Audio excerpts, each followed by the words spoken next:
Hangouts is live. So I think I got to close. Let's see. Are people seeing us? I just got the thing, so I paused it, the video, remember? Yep, let me go back to that. And then I have the pop-out chat in another window. Yep, me too. And we have that paused, so no worries. Pop-out chat. Okay. Is anybody out there? Is there? What's the kid saying in A Christmas Story? Oh, shoot your eye out? The thing is like, is there anyone out there? Or no, it's the kid. I can't put my arms down. And he's like walking through the snow. Oh, okay. He's all bundled up and he can't move his arms. Oh, you're like throwing me off there for a second. It's like, what is going on? Sorry, this is a horror show and I'm getting all Christmassy. Hey, listen, Christmas Story could be horror. Look how close that kid came to shooting his eyes out. How creepy was the elf dream sequence he has? Absolutely. That's pretty creepy. Absolutely. Okay, so Phil sees us, we're live, it's all good. So how you doing, folks? You know the drill by now. We got Darren Mitchell, Mr. Horror and Me, Mr. Naked Toy Hunter, Mr. Figure Crafter Extraordinaire. And you got myself, Craig, a.k.a. Uncaped Crusaders, which eventually I might have to get with that moniker because it doesn't really deal with horror as much. But and we're going to have some fun again today. So That's right. Everyone in chat, as always, participate, share. I would hold off, though, on your full answers. Because you're just helping Darren cheat. Because, he doesn't do his homework. So I like to be on the spot. I think on the spot is fun. Because I think it adds a little bit of pressure on me. I really like that pressure.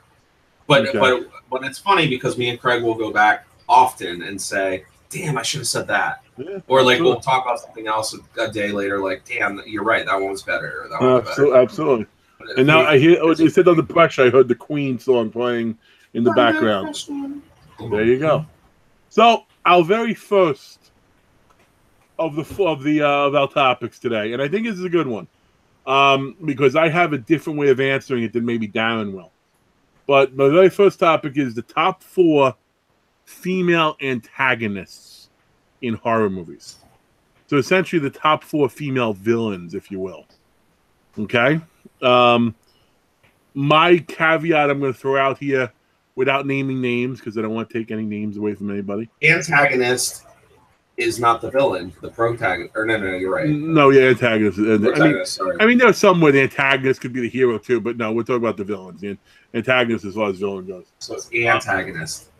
So I personally am taking some people out. Like there's a very famous antagonist who might be number 1 for some, but she's really possessed. So I don't count it as being her. So she's not on my list. You're gonna hate me. When we get to that. But Darren Mitchell, I am going to let you go first because it's a lot more fun that way. Now, here's the thing. I'll be honest with you. I think when we do these little show things and stuff like that, I feel like some of the people, like most of the people that watch this already know like the real deep, like horror stuff, right? Or like stuff that's maybe underground, and we always talk about that stuff, or more of the new age. Do you think we should go more underground to show people more things they need to check out, or what? We are doing top 4. I definitely think we could come up with. But that's what I'm saying, and that's just what I was saying before we started. Like tomorrow, I will not agree with my entire list. Yeah. So it's kind of on the spot. Well, that's because but that's the fun of it though too. You could always, you could always. Well, I think you'll agree with something. Number 4. Who was number 4? Okay, so who was your number 4? Top 4 antagonists. And is this? I'm gonna base mine on just fucking weirdness. Okay. Because it's cool and it's different. I'm gonna try to do it like that. Okay. So I'm gonna go. We like the question, damn it, but okay. So 4. I'm gonna go with Syl from Species. Okay, that's not weirdness. That's I really like that character, and I think it was I think it's definitely underrated, the Species series, and I think it's just kind of the typical 90s. Do you have the figures? Do you have the movie Maniacs? I do have one. Okay, you do have one. I didn't think you would. A lot of people, there's the movie maniacs that seem to, that and The Fly are sometimes the movie maniacs that people that sort of slip under the rug for people. Yeah. Okay, so that's a good. I'll be honest. I was doing research for this. That's so I'm definitely the research guy of the two. I'm a huge fan of Species. Her name definitely comes up. So you're not saying something that's shocking. Too outlandish. You're not saying something that's shocking. Yeah. Let's see. I have a bunch of women who will be honorable mentions that I will touch on before we do number one. But you know what? For me, she's definitely on the list.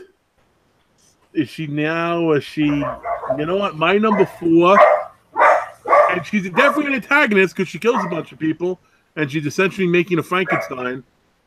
But it's such a creepy film, and I think Andrea Bettis does such a good job as her. I'm going to go with May. Really? I'm going to go with May. I know that's not everyone's cup of tea. I have a soft spot. Like, that movie to me, it's so creepy and ominous, and yet sad at the same time. Plus, when she lies down with the body at the end, you see the arm move, and like it's like, oh, she really did make a Frankenstein. So so I'm gonna go with May, and it had some star value too. Okay, does my female antagonist have to be a human? Well, you already have one who's not, so no, it doesn't have to. Well, I mean, like, does it have to be a human form?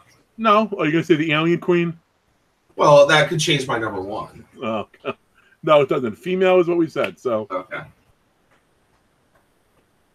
We're not getting anyone in the chat responding. Come on, chat. Where you guys at? Maybe they are holding off to not give Darren a heads up.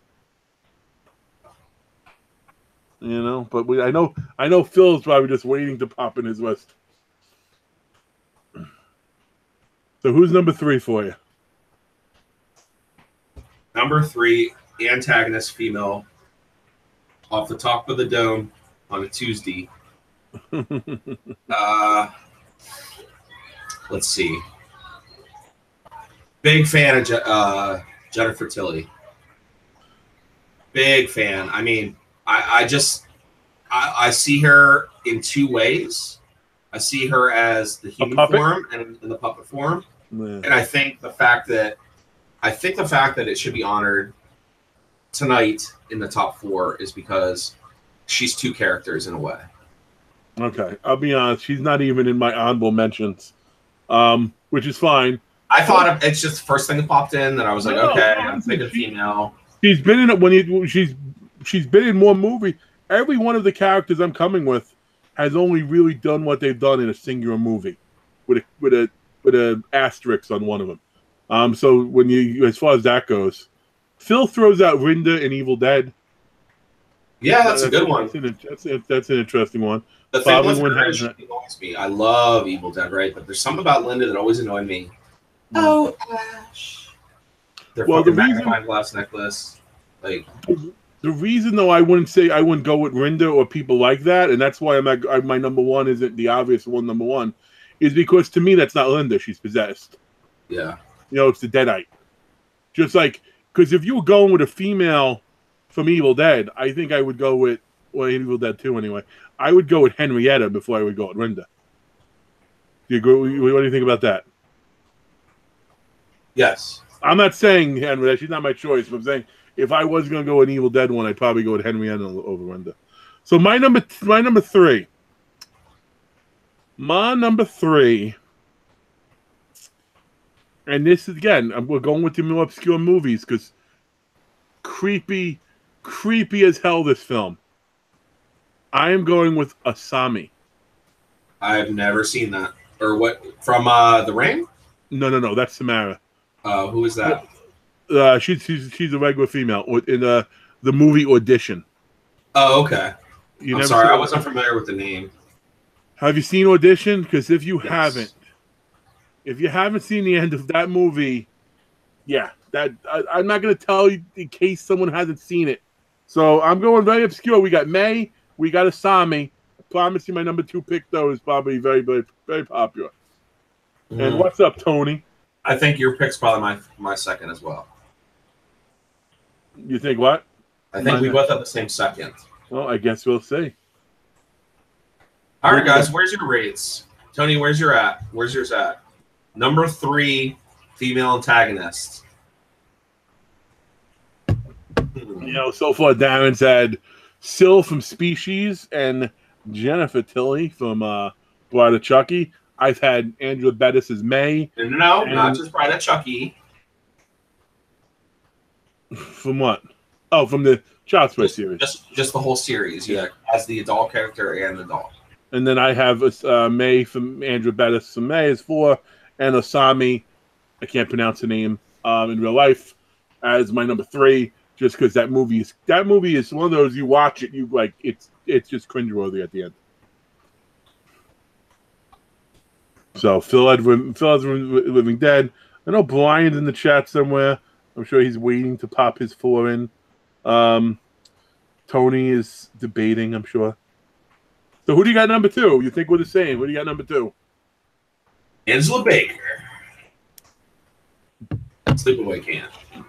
She's so good. Wait, whoa, hold up. Oh, wait. They have to have more than one film? No, that's a dude. No, it's not. It's a dude. Okay. Let me ask you a question. That's a fair. It's a dude, isn't it? In the last 2 weeks, have you seen all the shit over Facebook about calling them they babies? We have to get progressive, Craig. Wait, they babies? They now are petitioning to call babies they babies because until they reach mature age, they're not going to identify with the gender. But that's not true. But that's just bullshit. No, we know scientifically that gender identity is established at both. Like there's science to that. Like now the other. But that's the argument. We don't have to get on that. That's political. Damn it, Phil! That's my number 2. Yes, that's gonna be my number 2. No, there's no way. That's no. You don't like Phil's? No, that's my number 2. It's a good choice. Let's go back to Andrew. And I don't, like I said, anyone's preference aside is cool. But as far as the purpose of this, is she a dude or is she? I don't know. That's tough. I'll give it to you, but I'm also going to say something sacrilege. I personally think, as good as Sleepaway Camp ending is, as everyone responds, as it's like, oh, it's such a great ending. The movie itself, aside from you being in as a pedophile, is somewhat weak. Too many. I don't know why the guys had short shorts on the whole time, and they played baseball in them. I don't get that one either. But I actually think Pamela Springsteen did a better job in that crazy kill role, because you saw her kills and her kills were creative. Like, and by number, she averaged. I want to say she averages more kills in her movies as Pamela than like some of the slashers average in theirs. But my number 2 is what Phil just wrote. My number 2 is Pamela Voorhees. 1, because it reminds me of my mom. It reminds me a little bit of my mom, Betsy Palmer. And 2, I could see, like, that's amazing. You killed my son. I'm going to kill everybody. Well, they didn't kill your son. I don't care. They're dying anyway. Like, she took out a lot of people. So she's my number 2. And I have a whole bunch of so I'm going to ask you to give number 2. After you give your number 2. Can I have like 2 minutes to think about it? Because it's really tough for me, this number 1 spot. I mean, I could be the typical and say Alien Queen because you guys know I love aliens so much. It's just awesome, and it carried itself out through pretty much the entire series till they got to the new shit. But I want to go human, and I'm trying to think. It's a tough one for the number 1 spot. It's easy to say a 4 and a 3, you know? Yeah, no, it's tough, absolutely. Come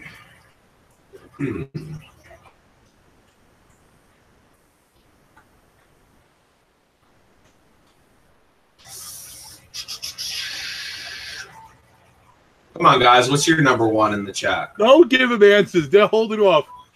See, Phil had one. Phil had one that I debated, but I kind of view Carrie as the protagonist. I don't think I view Carrie as the bad guy. Carrie was being bullied, and she's like, "Oh yeah, well, fuck you. Here's what happens." Yeah. You know, that's why I didn't have her on there. Although Sissy Spacek was great. Fuck it, I'm going with the Alien Queen. It's true. Oh, it's true. When you think about a 1-on-1, like a number one question, like I have to think about what I love, and I think it's a female character, alien or human, and I can watch any alien film at any time and watch the whole movie. Tony, I won't barely watch it. The question was top 4 female antagonists in horror films. So Darren's list was Still. From Species. Still from Species. Who's number 2? 3. I don't remember 3. 3 was Tiffany.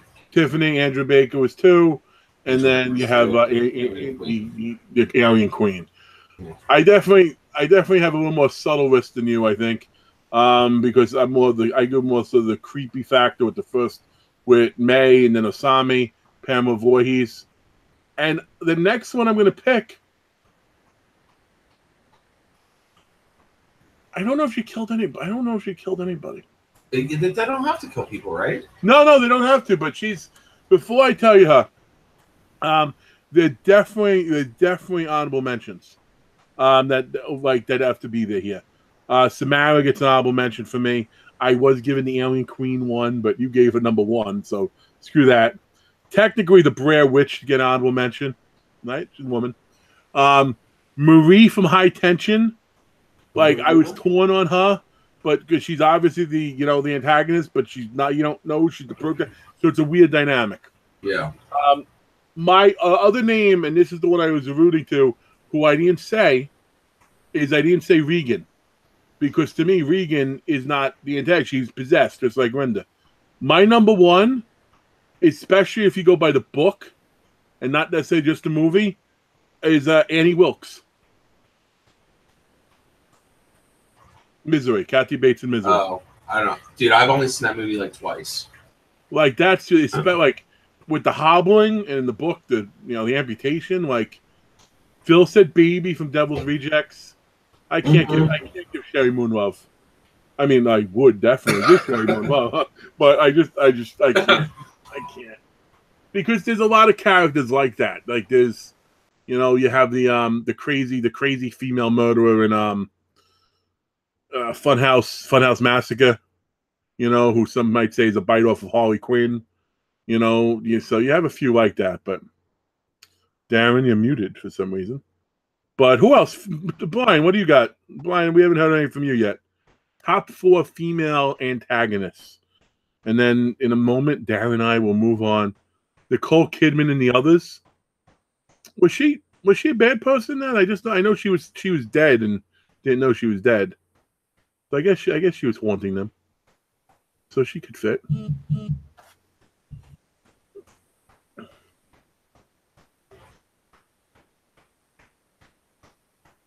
No worries, my friend. No worries. So, which would you like to go with next, there, Darren? Or you want to go with our supplies category, which is the cannibals? Mm-hmm. We also have top werewolf movies, and then another one. And you got to bear with us, but it's top 4 franchises, not counting what people already call the top 4. So no Krueger, Myers, Leatherface, or Nightmare, or Krueger, Myers, Halloween, because they're always the ones that people have up there anyway. So if you have to think beyond those, and for us, the definition of franchise, at least 3 movies. So what do you want? Franchise? Okay. Yeah. I said we go cannibal. Cannibals? Okay. Yeah, I think that's a good one. Okay. Now, I think people in this category will be surprised with my number 1. You think people in this category will be surprised with your number 1? Yes. So you have your ones done already, huh? I have my 1. I'm still trying to figure out the rest of it though, because there's so many good ones, honestly, in this category. See, it's kind of like, what are you going off of? Are you going like this is one that's tricky to me because, like, how I came up with the category, so I probably should have clarified. Like, much do we consider cannibalism? Yeah. Okay, a form of a human in the typical sense, in the sense of a cannibal, or are we looking at something that will eat humans? People, I gotta be people eating people. Gotta be people. Gotta be people eating people. Okay. You know what? I'll go first. Like I said, since you got my number one. Mm-mm. Not my number one. No, my number four. Yeah, I'm not gonna. Okay, I was gonna say. Don't. Tony said Ginger from Ginger Snaps. She could be good. Yeah, she could be good. What is she aware? Oh, you mean for the female? For the female. Yeah. Andrea, yeah, Glenn Close and Fatal Attraction. That was one I was thinking of too. Yeah. You know, Salma Hayek and Dust Till Dawn, Brian. I'll be honest. She was I don't know if she's hot, but she got killed pretty quick. She only really killed one or two people. I don't feel like she was the antagonist. Yeah. I feel like she was as much as the antagonist as what's his fucking name, Tom Savini. You know, yeah. When he became when he became when he's Sex Machine. what was his name? Sex Machine. Machine. I love that movie. I love that movie so much. Mm-hmm. My number four is a newer Cannibal movie, and I don't think you've seen it, and you probably won't like it. But essentially says bad things happen when you eat meat. Mm-hmm. Know what I'm talking about? Say it again. Bad things happen when you make vegetarians eat meat. Raw? Yep. That's my number four. I'm gonna go with Raw. Yeah. Because it's a movie you can trick people into watching who don't like horror, and then all of a sudden they're like, "Wait, what? What are we watching? What's going on?" And then it's too late. Mm-hmm. So Raw is my number four. If you haven't seen it, folks, I believe it's on Netflix. Yeah. Check it out. So who's number four for you, Darren? No, 3, right? No, you didn't get 4 yet. Oh, I didn't. No, I given you time to think. And you figured you went first in the first one, so we'll shift off. Cannibal film. I'm gonna be honest with you. I'm gonna go with the original Hills Have Eyes. Okay, I knew that was popping up. I'm gonna use that for number 4. I watched it recently within the last month, and I revisited it after a few years, and that movie still holds up. I think that movie is really great. I think it has a lot of real eerie things other than the cannibalism. So I think that's definitely deserves to be in the top 4. Okay. For those reasons. Tony said we are what we are. I don't know if I've seen that one, to be honest. Oh, yeah, that's a good one. I've seen that. It's Phil a newer one. See, Phil said Green Inferno. I'm going to be honest with you, Phil. I'm glad you said that. Because I put it on my list because I know people shit on Eli Roth, right? But it did have some of the more screwed up scenes. Like one, when the girl was eating out of the bowl, and then all of a sudden you saw the skin with the tattoo of the friend on the bottom, so you knew what she was eating.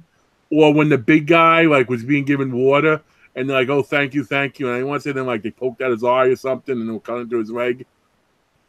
Or even the most extreme thing was when the one guy was in the cage and just started masturbating. Because in all fairness, he's the dick. He's the reason. I mean, you're gonna die anyway, right? What the hell? You might as well go out with a bang. They say, right? So I'm glad Phil said that because I got a chance to talk about it because I do think that was a good movie. A lot of people, have the issues with it. My number 3 though is actually, if I really think about my top 10 horror movies and I write them down, this might be one of them. You're also going to see this series come up again later on in my overall concept of something. But I got to go with Long Con. I knew you were going to say that. I knew it was going to be specifically number 1. With Elijah Dushku and Emmanuel Sakay and the redhead whose name I always forget. That was so well done for what it was. A creepy cannibal movie. They did right by. It wasn't excessive. It wasn't perfect. To me, that's my number 3. It's a good one. Tony's number 3 is Cannibal Holocaust. Cannibal Apocalypse. I don't think I've ever seen that. Yeah, when he said cannibal, I automatically went to Holocaust. Well, that is my number 3. Which one? That's my number 3. Cannibal Holocaust? Cannibal film. Although I can't watch it. I'll watch the movie. I know why you can't. I know why you can't watch it because they really. I can't watch it. I skip past the turtle part, and I skip past the squirrel thing being stabbed in the throat. Every time I watch that movie.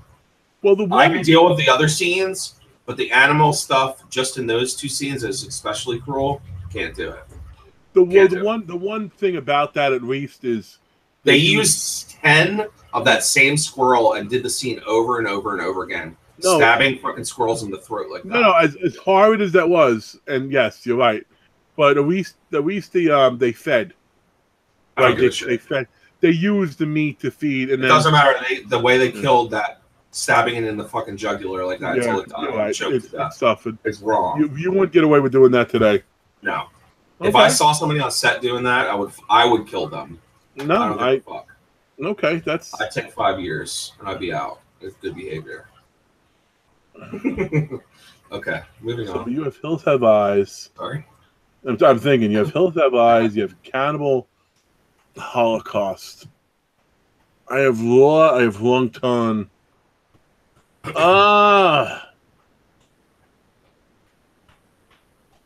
See, there's a movie that I'm torn on because I don't know. I gotta go. I'm going to go different. I'm going to go more comical, kinda. And at the end, I'll admit there were preservatives all along. And I'm going to go with Motel Hell. Mm.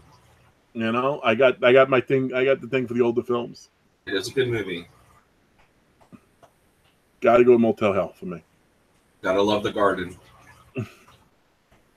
But that's just it. As he's dying, it's like we used preservatives all along. Next, my friend. My number 2 cannibalistic film is Ravenous. Okay, I expect fantastic movie. It fought for number 1. If you've never seen Ravenous, you need to watch that movie. It is amazing. It's a timepiece. Mm-hmm. But the whole symbolism of cannibalism in that movie is actual hunger. It's actual like the will to survive, and then realizing how remote you are. It's almost like Deer Hunter, right? It's kind of like Deer Hunter, but it's a little bit. It's set in like what, the early 1900s, something like that. Mm-hmm. The things people do. You guys gotta watch that.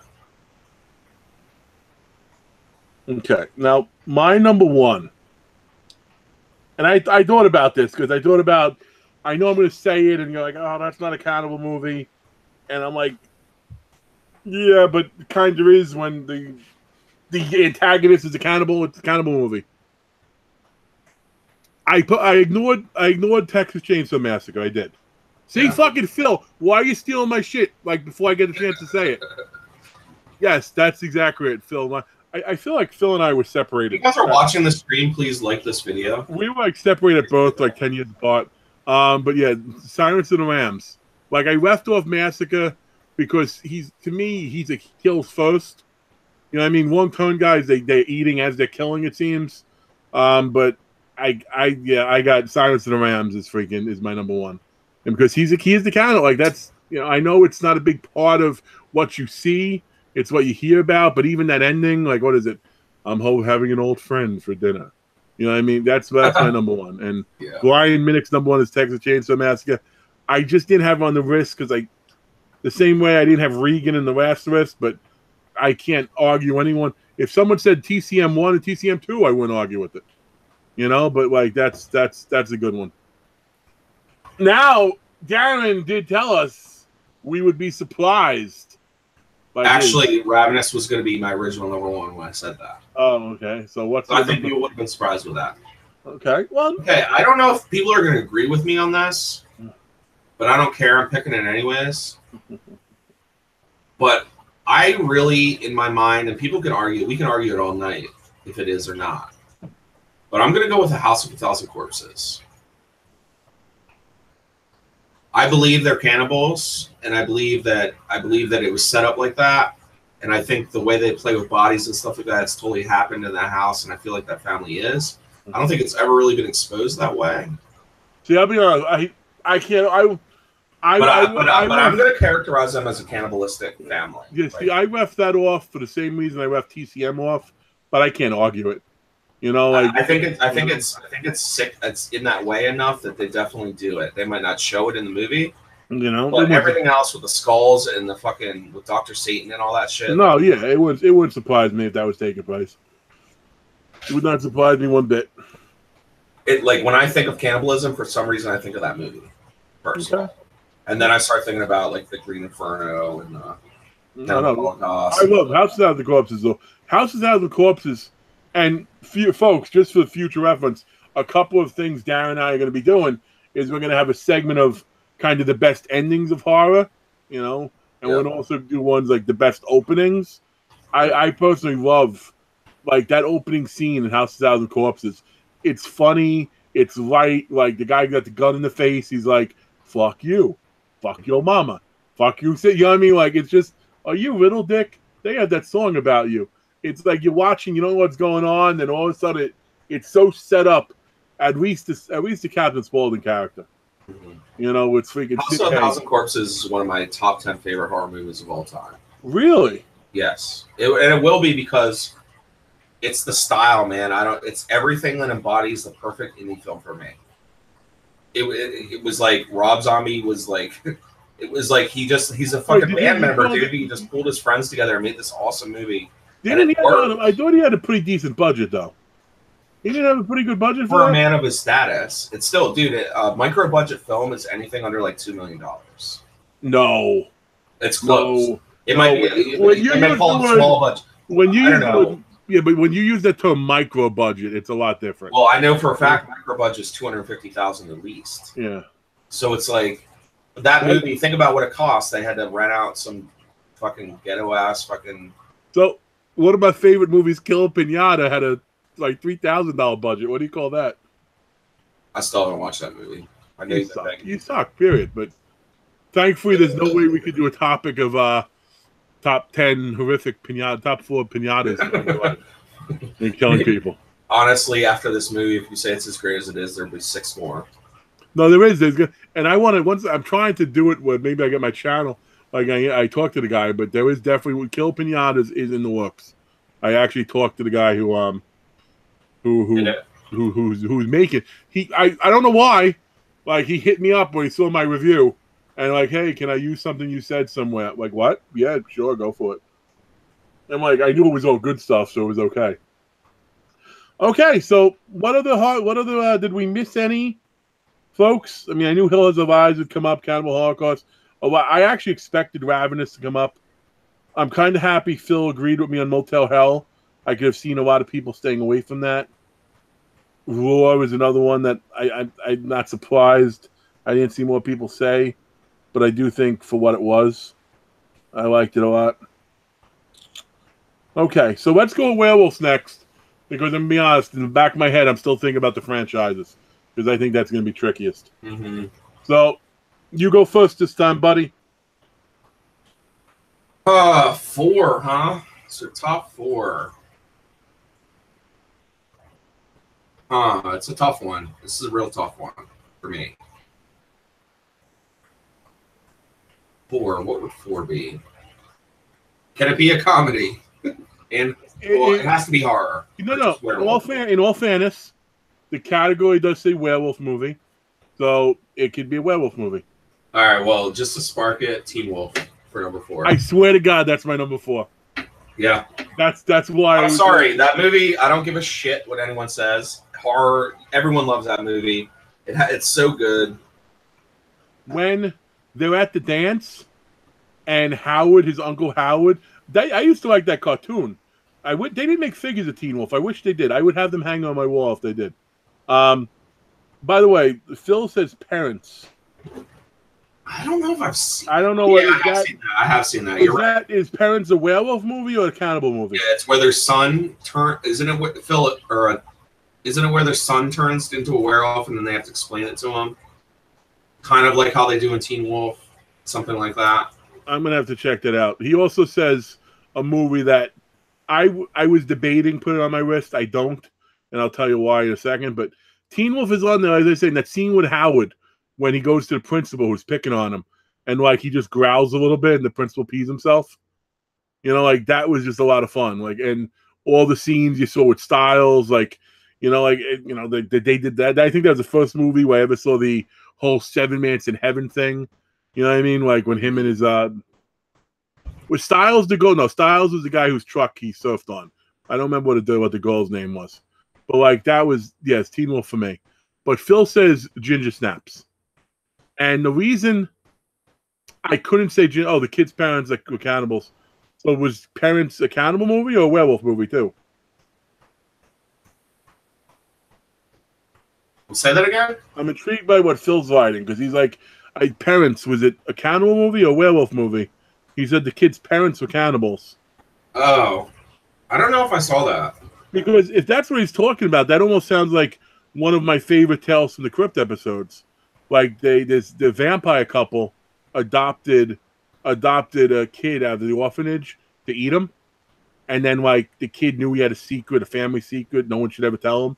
And when the vampire couple was chasing him at the end, like in the full moon, all of a sudden he turned around, like, I know my secret now, and he turned into a werewolf and he ate the vampires. Mm-hmm. But Phil says Ginger Snaps for number 4. Like I love the actress in Ginger Snaps. I wanted to love the movie. I can't. It tried too hard, like to make the metaphor of the menstrual cycle and the werewolf being the same thing. Like it beat it to death.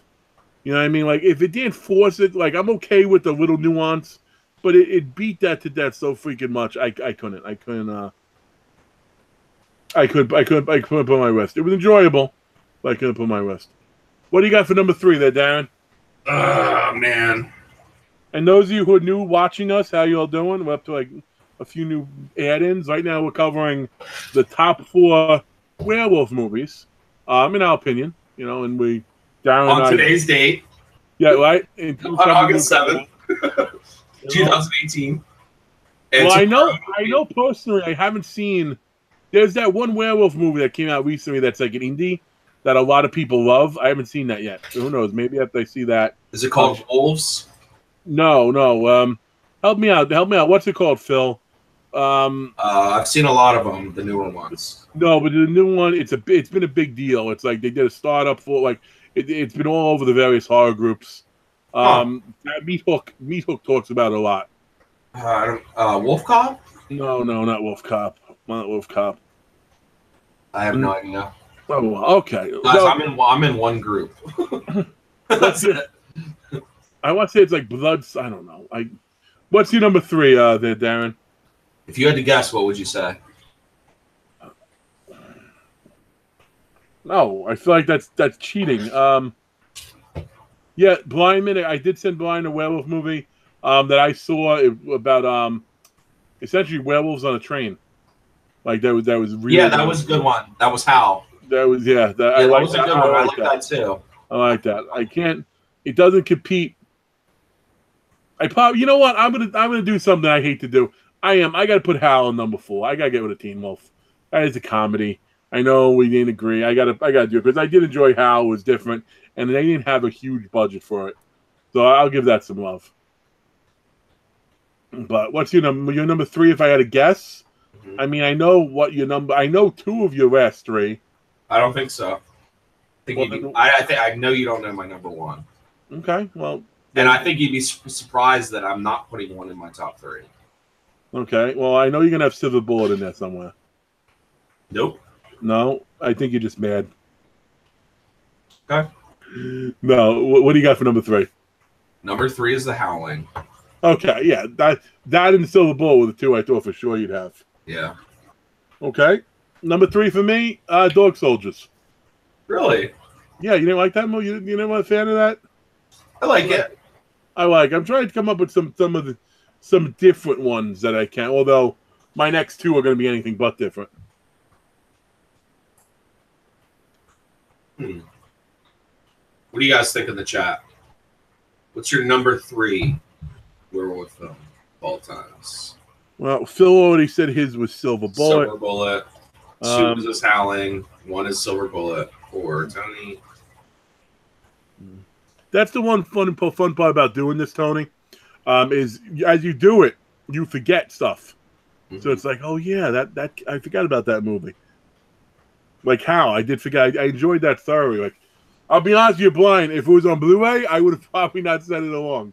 But I becoming that guy now who needs Blu-rays of things. The Wolfman remake, Blind Minnick says, is that the 2010 one? That surprises me, Brian. Actually, it's a good one, but that was number 3. Wasn't that supposed to be their launching of their horror universe, and then Tom Cruise had to screw it up with The Mummy?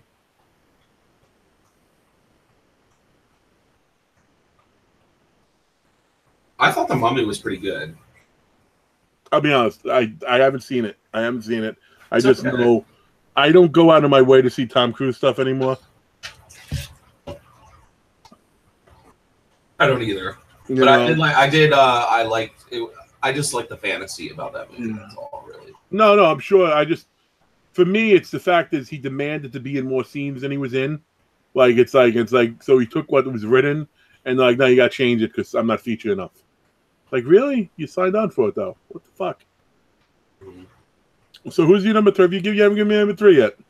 Yeah, I did. The Howling. The Howling, number 3. Okay. Dog Soldiers is number. Wow, I feel like there's a few that could go into the final 2. I will say a movie I thought about putting in here that I don't put in here because Werewolf is part of it, but it's not big enough. Is I thought about Trick or Treat. But no. That might be on my list for anthology, but that wouldn't be for that.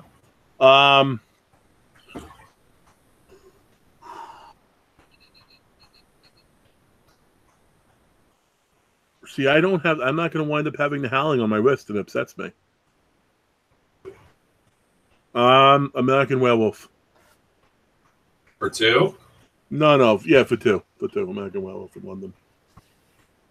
And then you can probably guess what 1 is, but I actually am not sure. Well, that's funny because mine was. Bill and I are just in sync on so many of these damn things. American Werewolf in London is my number 2.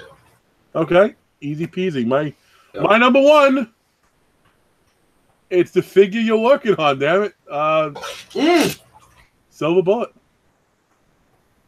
Really? Yeah. Number 1? Yeah. Well, you got Gary Busey.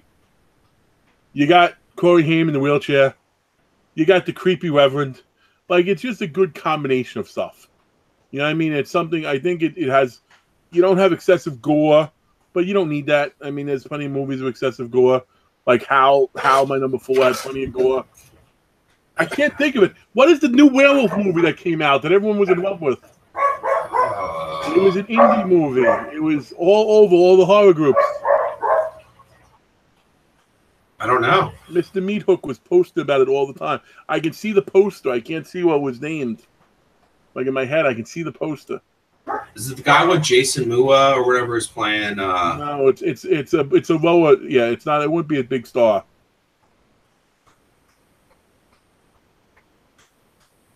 I don't know, dude. The Beast of something? No. Damn it! I don't know. Idea. It's one that I want to see because apparently it's supposed to be really good. It's, maybe it'll pop in. Tony said Little Red Riding Hood. I assume he means the darker one. So what about you? What's your number 1? I want you to guess. You want me to guess? No, you won't know. You won't be able to. Yeah, I won't know if you already said. Okay, so I think most of you may be surprised that Wolfman was not on my list for top 4. Love the movie, love Universal Monsters Wolfman, but for some reason the film just doesn't make the top 4 as cool werewolves for me. So my number 1 werewolf film of all time is The Curse of the Werewolf. My favorite Hammer film. It's one of my favorite depictions and look of the werewolf.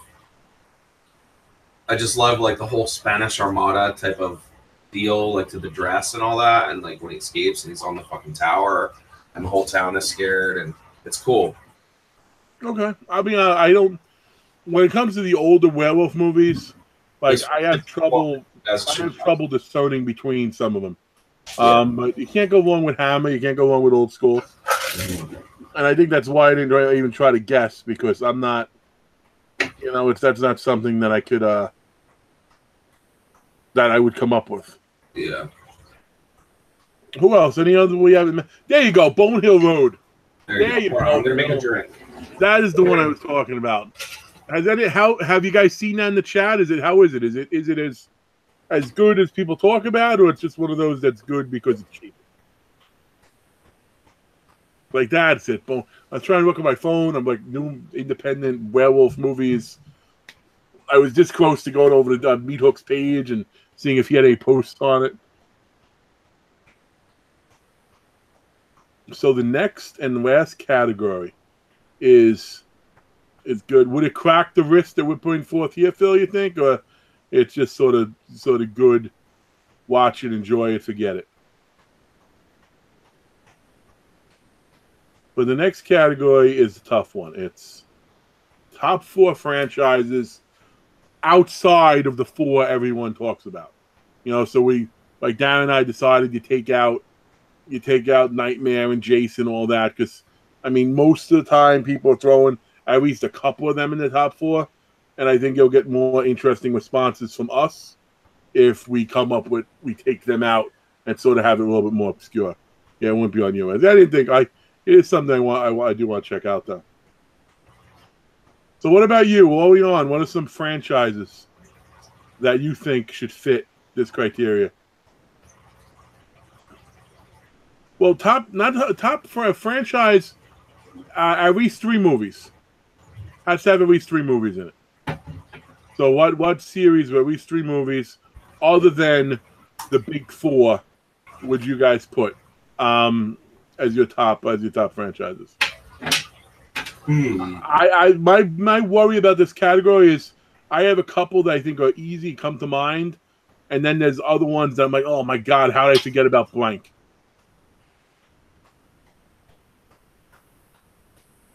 You're gonna have to give me a little bit of time. So we're gonna sip some whiskey together, guys. Sip some whiskey. I'm gonna do a little shot of this. I'm gonna polish off this bottle of Jack Daniels for you.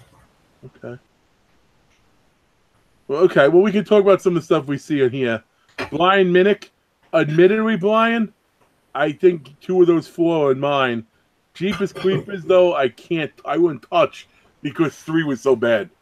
1 and 2 I loved, but 3 was so bad. Tony, Conjuring. No. I will tell you this, and I don't know if it's. I watched this weekend. I watched Insidious 4, then 1, then 2, and then eventually 3. But I watched 4 first, kind of just because it was the newest one. I was picking something random, and I didn't realize I had not seen any of those movies. I always got you guys confused them with the Sinisters or the Conjurings, and see Tony's at House, but 1 and 2 were awesome. 3 and 4 were, but that's okay. Still different. So we got a lot of good ones so far on the check. Replicon. This is a tough category because this will be something that tomorrow we go back and we're like, what the hell were we saying? Well, it's more than something you're gonna forget about. Like, I tell you what, man, I'll go first, and I'm gonna see. I don't even know. I'm gonna be honest with you. What I was just talking about, I would, and it's not gonna be agreed upon, and I get it because there's all the other classic stuff. I'm gonna put the. So I can't pick typical. Is what you're saying? Well, no, just ban the main 4. So what are the main 4? Jason, Leatherface, Freddy, and Mike and Myers. But because they're usually the 4 when people talk about the Mount Rushmore. Every now and then people argue Chucky should be on that. I disagree with that totally, but that's just my opinion. Even though, as I said that, Phil types out Child's Play. He's a doll, damn it. They could throw him. They just don't. I'm gonna go with my number 4 is one I just said. I maybe it's because it's recency bias, but I literally can say I enjoyed all 4 of the Insidious movies. I liked every single one of them. I thought they tied together well, especially since I watched it out of order. I watched it prequel, like kind of. I'm going to put that in there. I know a lot of people won't. I'm going to say Insidious as number 4. And I got to go. I want to get that Blu-ray set because that I really did greatly enjoy it. Like, and I got people to watch it with me this weekend that normally don't like movies, like horror movies, with thrillers, all that, and like everyone greatly enjoyed them. So Insidious is number 4 for me.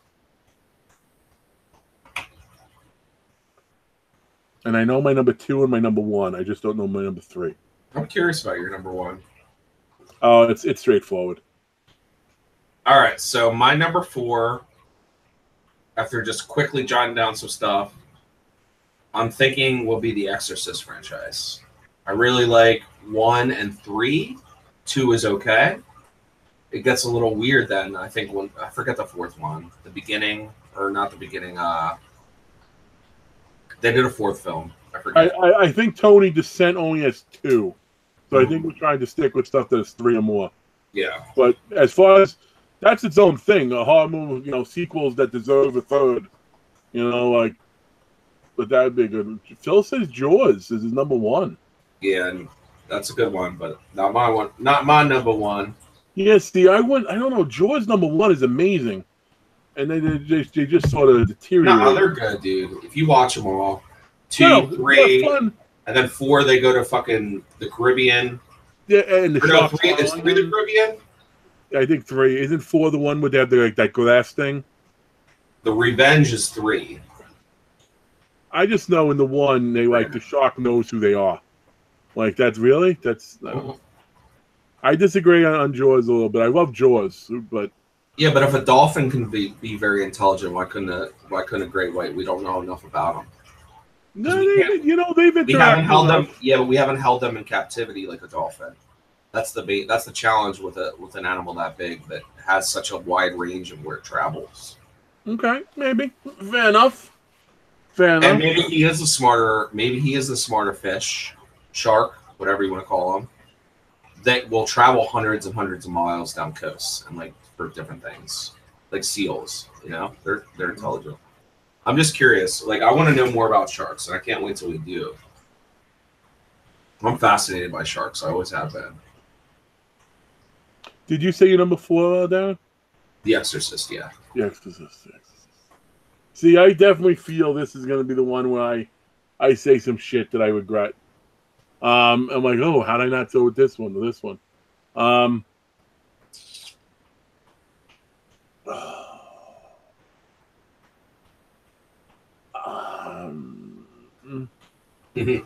Yeah. Stop.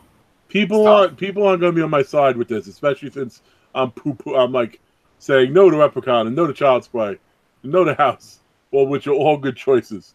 Psycho, Phil's creepy. Phil said, my number 3, and I liked. What are there? 6 of them. Jesus. And I want to say I liked. I liked 4 of them a lot. Don't say Saw. 1, 2, and 3 I liked. Then they got no. Oh, what I'm going to say is so much worse than Saw in your mind. I'm going with Tremors.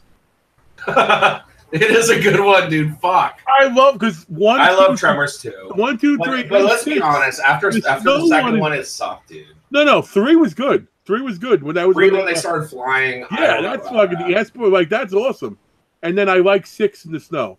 4 the time travel. I don't like the thing in that. I never liked the time travel stuff. And then number 5 was blah. But you know what? There's 6 of them, and 4 of them I can honestly say I enjoyed. 3 of them I really enjoyed. The 6th one was okay. I'm gonna go with Tremors. Well, you didn't like 5. No. When Jamie Kenney was first introduced as the son, yeah, no, not as much. No, not as much. Yeah, but yeah, it's different. I'm trying to do that one that have, So what do you got there, buddy? Number 2. I'm going with the Jaws franchise. Are you really? Come on. I am. I watch them often. I really do. I'm super fascinated with sharks. Dude. I will give you that. I really have been. The Jaws movies, and I think it was Phil as his number 1. Jaws movies do have a lot of fun rewatchability, but for that much though, don't we watch all the show? I don't know about you. Like when you, I could easily throw on sci-fi and just watch random like ghost shark, 3-headed shark attack. Like I'll watch. They're not the ones on the list. It's the ones that are the classic, the good, the fucking story. No, but I'm saying you'll watch them too, though, because we like the shark stuff. You know, there's a movie that just came out that I want to see. In my heart, I know it's got to be horrible. But Sharknado was okay, so maybe not. How about House Shark? That just came out. Like I want to see that. Like it is. I've been talking to the guy that runs the production company. It's exactly what it sounds like. Eric works with him. He did his figures. Yeah, that's cool. I'll check that out. So you go with yours. Well, you had to know this was coming. And I'm going to tell you, I think I might have liked every single one of them. Although maybe I haven't seen the last one. I gotta revisit Fuck, I want to change shit already. I'm going with Long Ton series. What? For 3? For 2. For 2? One, the Long Ton What's number wrong 1. with you? Long Term number 1, a lot, including being friends with you. Long Term number 1 is one of my favorite movies. Long Term 2, you have Henry Rollins in it. Long Term 3, is that the one? No, that's with the Escape Cons. It's right? been so long. Long Term 4 is in the snow. Horror movies in the snow always get a big thumbs up because you don't see it enough. Long Term 5, you got Doug Bradley in it as one of the most maniacal freaking killers. Like Doug Bradley in Long Term puts Bill Moseley to shame in Devil's Rejects. He pokes out that girl's eyes and then he picks her up right on to try to help her. Like, no, well, Doug Bradley, and then Long Term 6, I don't know. I don't remember if I've seen, but yeah, I'm going Long Term. I generally, every one of them, the gore is good, the characters. I mean, it's cheesy. Some of them, like in the one where like the characters were like having sex, the siblings were having sex, and they yanked off the face of the other one and put it on. Like, yeah, it's a little much, but I had a lot of fun with them. I'm gonna say Long Term. Figure out which one that was and let me know so I can watch it because I want to see that scene. I think that was. I don't remember that scene, but that's that was Long Term 2 with Henry Rollins, because the girl was sunbathing. Like the girl just had sex with the guy, and then the kid was watching her, the masturbating, and then his sister, wife, went and peeled off her face and like put it on, and she was banging him with her face on. I need to watch that. I like that. Like, it's intriguing. I must investigate. I really don't think you're going to know my number 2. I really don't. I don't think in your wildest dreams you would think this is what I would say. See, I could have seen you saying something like House, like Tony had. I'm not. I'm going to go without thinking about it, just like off the cuff. This deserves a shot. So. Phantasm? Mm-mm. Not a tall man guy? Poltergeist. Love it. Oh, how many sequels were there? That just got like what was the last one I remember was that one in the hotel with the pool, like the apartment building with the pool. And that little midget. That was the second one. The midget. She was in both. The first 2. She was in both. The woman always screaming for Callan. Tangina. That surprises me. That surprised me. Poltergeist. If you're watching, I'm definitely going to do a Tangina figure at some point. I've been trying to beg Jay to do it forever, and we're going to do it. I'm going to do it just for myself, if anything. Come on. Wait. It's Caroline? It's not Callan? It's Carol Ann. It's Caroline. Okay. But her name's Caroline. But they call Caroline. Don't they call Caroline? Caroline? I can't remember it now. Okay. Well, my number 1, I feel like my number 1 is.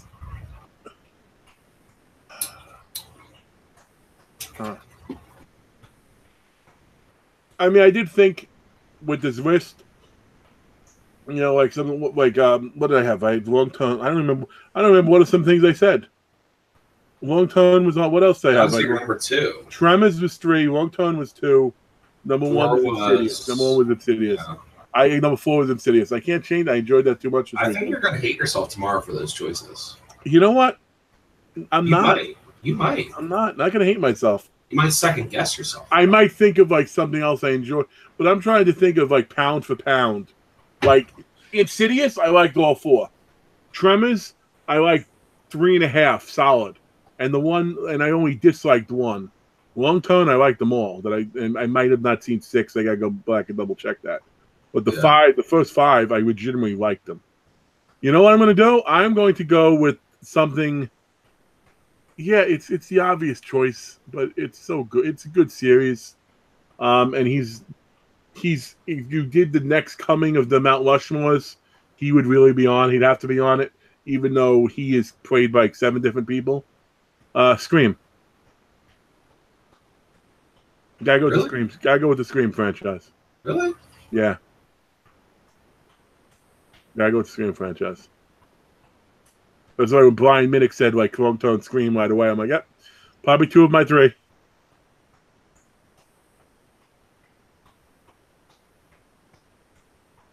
So who is your number 1, Darren Mitchell? What do you think? In this fucking world, think about me as a whole. What do you think I'm going to say?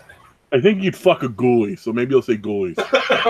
You're hoping I'd say ghoulies. I do. I'm surprised none of us said Puppet Master, because I do love it. There's at least, if you think about it, there's so many Puppet Master films. But if you watch the first 5, they're all good. Yeah, so think about you're saying this about Tremors, you know, there's 4 films and it's awesome. Puppet Master has just as many of those films in number that I guarantee you would say. No, if you go by numbers, like is good enough to be your top 4 because you like them that much. I honestly like the collectibles of Puppet Master, having the puppets. You don't love the films? Like the 1, 2, 3? I don't. No. I enjoy like 1 and then 4 and 5. I enjoy them, and I'll be honest with you, I am excited about the new one coming out because it looks like it's become more legitimized somehow with like bigger names. I mean, granted, not big names, but more well-known celebrities, like a lot gory. Like I'm intrigued by it. Don't get me wrong, but to me, it's still the same formula. I don't know. Like Puppet Master 1 was okay. Like how no one see Braid running around that whole time. You know what I mean? Like, you know, like look how easily they were yanking off their heads and like throwing them around. I don't know. I don't mind Puppet Master. I'll be honest, if I came up with my top 10 series, I don't think Puppet Master would be on there. And I do want to add something, by the way, because I didn't think of it till just now. Yeah.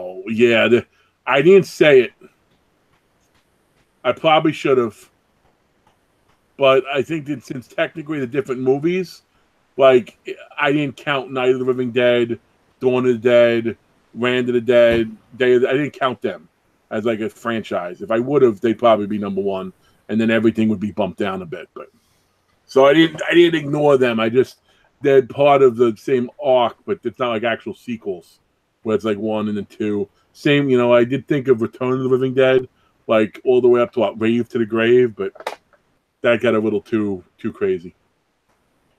And as soon as Creep has a number 3, Creep might be in there too. 1 and 2 of Creep. Creep and Collection are the 2 franchises so far. If they add a 3rd one in, they'd be freaking like nearly perfect. Mm-hmm.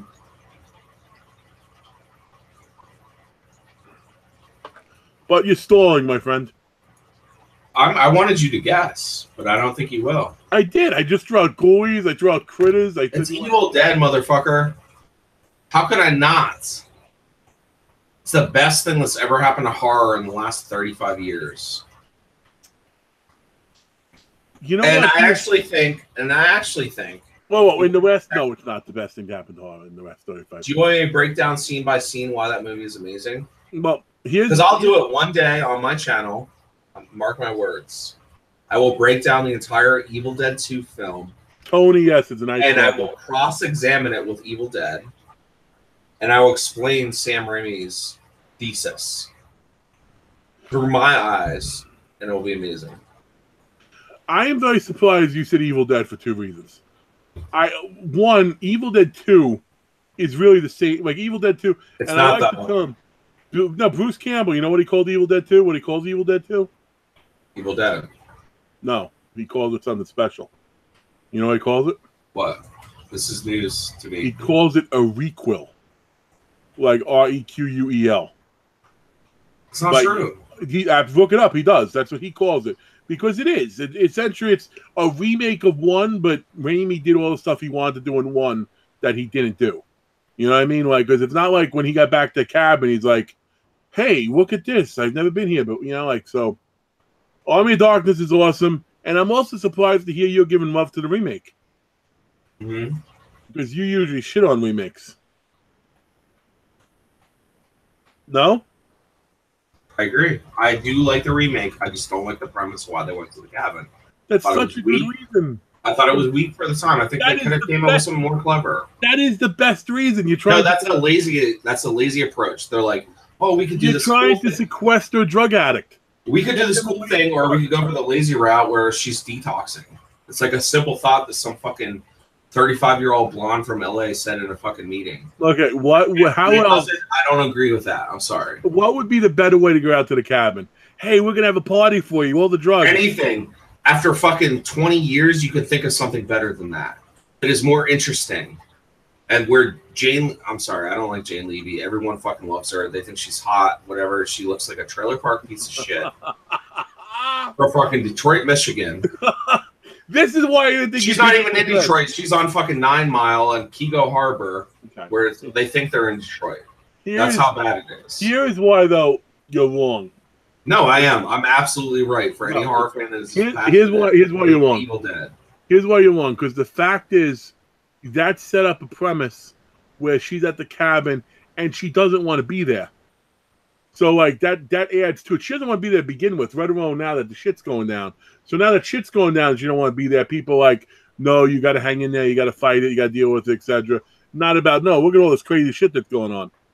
I don't know. I like the remake. I think it was done well, and you've seen that before. You've seen that, like, so it's not original. The idea of going to a cabin to detox. You've seen that. I've seen that in a few movies. But that's what I mean. Like, it just seems like a cop out. It seems like an easy solution to a problem they had. But so isn't so much money. Think about that movie had way more money than they had in the original film. The original film still blew it away. Well, no, it made way more money than the original film ever made. It does. I don't give a shit. It wasn't. I bet if Sam Raimi were sitting with us right now, would say, "I don't give a fuck how much money that movie made. I already made my money on Drag Me to Hell, fucking before it was the fucking." I think he'd be like, "I made my money on Spider-Man." Well, yeah. But I'm saying, like, he doesn't give a shit about money. When that man looks back at his career, he's going to look at his art and he's going to say, that was my best film. Yeah, that was my best character. That was my... I even carried it through a Starz TV series. Yeah, but let me tell you that it's not him. It's not... See, Sam Raimi... I honestly... I stand to say this. Bruce Campbell... I still look at my life. Okay? Bruce Campbell... You're never going to talk me out of this. No. Bruce Campbell makes that movie. Like, so Sam Raimi, yeah. It's not even true. That's not even true anymore, and I'm going to tell you why. Because you love the mystique. You love the remake?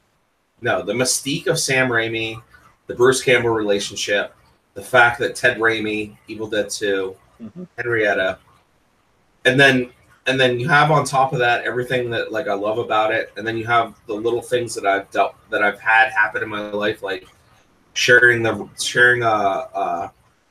elevator with fucking Ted Raimi and fucking looking at him awkwardly. And then when he gets out of the fucking thing after like 2 minutes in a fucking elevator and say like the most stupid thing I've ever said in my life, I don't even remember. To the fact that I still haven't been able to meet Bruce Campbell because I'm so fucking nervous because I only have 2 minutes of my life to ever do it. I'm going to say something that you're going to find sacrilege. You're saying it was lazy putting her in the cabin that way. How about the fact that you make Evil Dead 2 borrowing so much from Evil Dead 1? You know because what I mean? he always wanted to redo the film. The original release of Evil Dead was his thesis for college, film school. No, but it was that successful that it actually got a following. So if he could gain funding to make Evil Dead 2. So he wanted to make it legit. Like it was for theaters. Think about it, you're an indie filmmaker. You do a thesis film. They finally give you $1 million. You hire your friends. Bruce Campbell and him were close friends at Michigan State. So it's like they made their movie. It reminds me so much of my friend Mike. You know, my friend Mike that's doing this thing right now. Because it's so true. He pulled all his friends together. You like Sam Raimi for the same reasons I like Kevin Smith. Yeah. You know, like for the approach. And Kevin Smith's great, but Kevin Smith, I think, is so full of himself at this point that he's different a person to talk to today than he was 10 years ago. Yeah, that's fair. That's fair. I you know what? You're right. I probably should have been able to think of you with Evil Dead. My mind just didn't go there because I know I didn't think you'd give the sequel any love. And it doesn't sound like you are. No. You know, you say, yeah, it's good, but then it's like you fucking. I mean, there's a lot of blood. There's a lot of cool scenes. You know, the gore, the effects are better. What always kills it for me is why they're there in the story. I think they could. I think that's a good. Unless you gave me another alternative that makes sense. I mean, it's almost an exact mimic of the rape scene with the vines. They threw in some other kill stuff. They threw in the tongue cutting. They threw in the tongue cutting almost. If you line up the films, they did the tongue cutting scene almost exactly when you see Linda fucked up in the floorboards. No, it's a remake. Almost time for time, like within seconds of each other. Like when you run the films, there's so much cool shit about that, which is cool. It makes it awesome because they did think about it. The homage, yeah. But I think at the same time that's the only thing that still like makes me sour. Fair enough, man. When I watch it, that's it. I like how we somehow got into an argument on Evil Dead from because it's something I'll take to my grave. No matter what I say about that movie is I thought about it. This is what I like. That's the fun horror debate. No, I listen. Evil Dead, Bruce Campbell. He's my guy. Like he's right up there. And I go further. Like I loved him in Burn Notice. I thought he was great as Sam Axe in Burn Notice. Like he plays that character so well.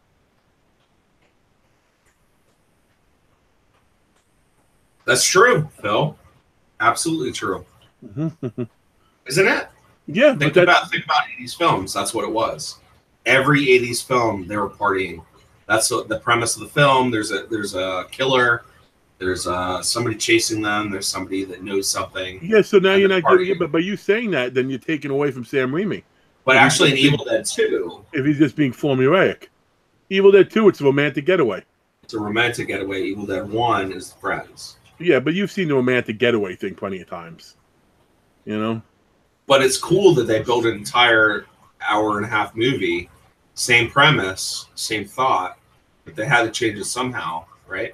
Well, they didn't just change. Think about what does Hollywood want? Come on, you have money. They want a love story. You have the hand stuff. Like, it's completely its own entity, which is good. Evil Dead 2, like, I don't even like when I think of revisiting the Evil Dead movies, I don't know if I ever think of revisiting Evil Dead 1.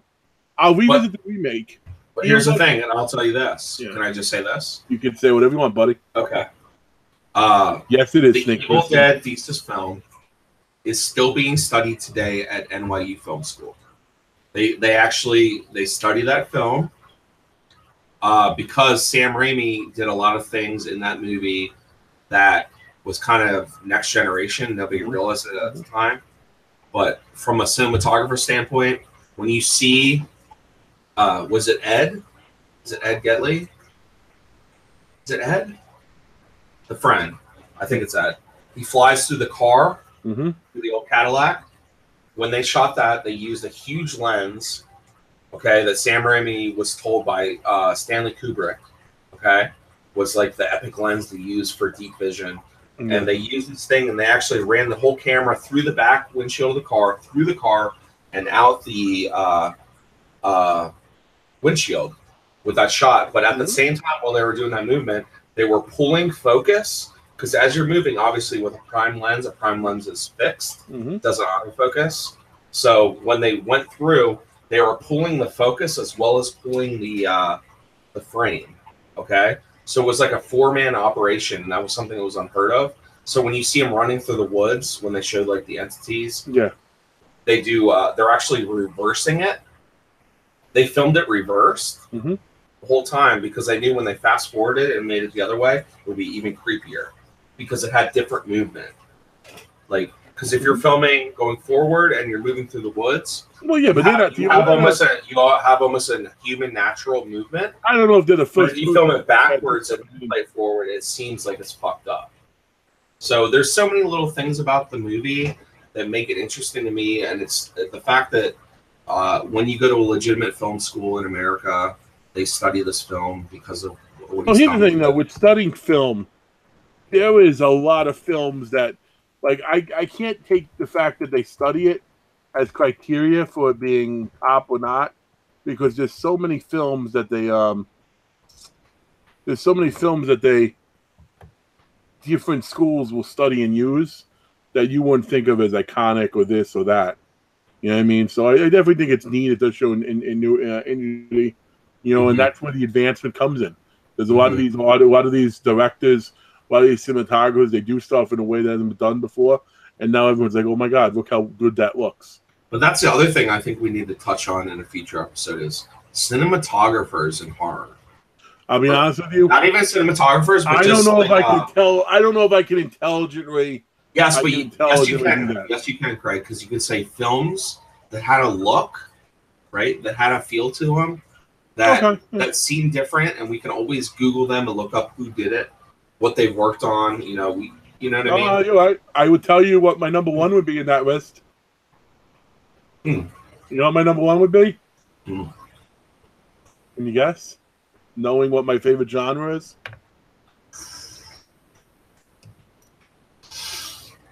This is a tough question for me in front of the world. You're standing there with your nuts in your hand. I mean, that's usually where they are. Knowing what my favorite genres is, what do you think my favorite? Like vision, like look in a film. Yep. Camera angle. What would be my number one I would pick for that category? Well, you're not a lesbian, so it's not going to be Suspiria. How do you know? How do you know I'm not a lesbian? Because I know. You don't have enough. You don't have enough facial hair. You know you have much still. Okay, we don't have to get on that topic. Then screw you, just because I shaved recently. I know. Let me think. Your favorite vision look? No. I would say number one. Is it a newer film? Can you give me a decade? Oh, definitely not. Definitely not. Can't give me a decade. Well, it's definitely not a newer film. Are we talking 80s or 90s? I'll answer that. Neither. So we're talking early. Well, yeah, it has to be something like groundbreaking. Bride of Frankenstein. Nope. It wouldn't be Bride of Frankenstein because you're more the creatures guy. Peeping Tom. Dude, there's no way in 1,000 years I would have guessed that. Well, you know, slashers is my thing. Yeah, I know. You're just like me with the slashers, but that's one of the most obscure slasher films ever. But it shouldn't be because it's the first one shot from the perspective of the killer. It's the first one shot, and it's amazing because the director of that movie, whose name I should know, got vilified for what he did, and then like 20 years later, they look at his movies and talk about he was a genius. It's like. I like Phil says he likes Peeping Tom. Peeping Tom is a solid movie. But for me, the big thing about it is the way it's filmed. Like the way, it added that nuance to it, like where you're seeing it from the killer's standpoint. And therefore you're doing the killing when you're watching it. You know, there's a lot of good old school movies like that. There's a lot like when was that put out? 1960? It was that early. Yeah. I was gonna say you can see that with Black Christmas. There's a lot of movies. There's a lot of movies you can see that with. Huh? Black Christmas I love, don't get me wrong. But that's what I mean. The's a lot of movies like around the 70s, 80s era. What I'm saying, though, is that's official. Like, that's the first time they did it. They also did it in Psycho, but that's the first time they did it was in Peeping Tom. Because Psycho, you see it when he's killing Janet Leigh in the shower. But... yeah, no, Phil, Black Christmas is one of those movies to me that Black Christmas 1 is the original 74 is great, and I like the remake a lot too. I think the remake just went a little too far with, like, there's the daughter, the incest, the hospital scene. But, like, the kills were all really good. I think we did that once, right? We did our top remakes. Yeah, but that's, again, we can hit that topic 7-8 times. You know? And still that's the one thing we got to start doing. We got to start writing down the things we do, because so many things. I think it's interesting because we had. I disagree with that. We had a great topic tonight, and I think it was. I like that it's sporadic because I think that's the way like us as horror fans think. Yeah, I think we live day to day through horror, like there. Because honestly, there's one like last night I watched. I rewatched Unacknowledged, the most awesome fucking alien documentary ever. Like as of lately. And then I watched Seed of Chucky. Okay. So you know what I mean? It's like that's what we do, you know. So it's kind of interesting to have off the cuff discussions. Not only do we watch stuff all over the place, me personally, I'll watch like a high end, well produced horror film, and then I'll watch something that somebody did with like a camcorder that I'm lucky enough to find, and I'll find stuff to enjoy in both. Yeah. I'll find stuff to enjoy in both. Like, you know, so that Darren, I like doing these with you. Hopefully you folks like watching it. Yeah. Something to say, like we've had people on as guests before. If it's something you'd be interested in doing next time we have an episode, reach out to myself or reach out to Darren and we'll schedule it. We'll but honestly, I think we need to we're gonna hold this on Craig's channel. Yeah. Like exclusively. Because I'll keep it up. Because I like this. Craig is holding this and like doing it and stuff. You guys are awesome. Thanks for hanging out. So reach out. If you are not subscribed to his channel, please do. Honestly, because we're gonna do these. Try to do them weekly. It's honestly at this point where we just like we're talking. We're just like, oh, we feel like doing it. Let's do it. So I think that's cool. Snake Plissken just said throw Waxworks in there. That was a good movie too. Yeah. But so we're gonna sign off, folks. For now, thanks for joining, and we will catch you next time. Bye, guys. Bye.